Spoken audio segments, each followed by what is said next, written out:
As ranking member of the Interior and Environment Appropriations Subcommittee, I'm deeply concerned that the majority has once again put forward an interior bill that debilitates America's ability to address the climate crisis, and it hobbles the agencies within its jurisdiction.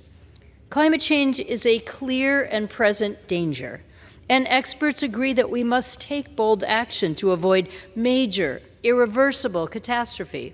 So I'm greatly disappointed and frustrated by the bill before us that completely disregards the reality of a warming planet and ignores the need for us to do more, not less.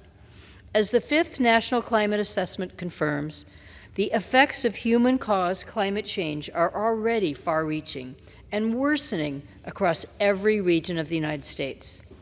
With that understanding, cutting funding for the Environmental Protection Agency by $1.8 billion, or 20%, is irresponsible and severely impacts needed investments in environmental justice, enforcement, and climate change. If we are going to preserve the health of our environment and our economic well-being, we need to reduce greenhouse gas emissions and increase our efforts to respond to and mitigate against harmful climate impacts. This bill also curtails the progress that has been made to ensure that all people are equally protected from environmental and health hazards. The bill abandons our most vulnerable groups that currently bear a disproportionate share of negative environmental impacts, which includes large swaths of rural communities that I and many of my colleagues across the aisle represent. The bill also slashes funding for land management agencies. The National Park Service alone is cut by $210 million.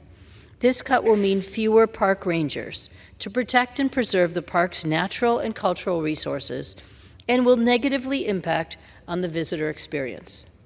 Funding for cultural institutions such as the Smithsonian and the National Gallery of Art are also significantly reduced, and the Smithsonian may be forced to consider reducing the number of hours or days each week that the museums are open to the public.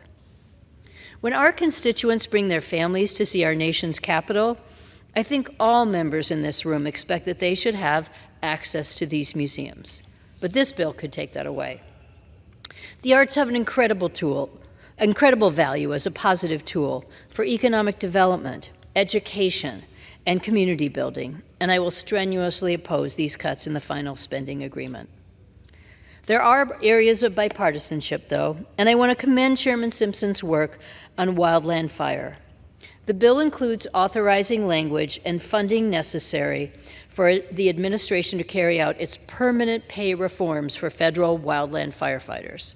This is something we agree on, and I am pleased the bill addresses this important issue.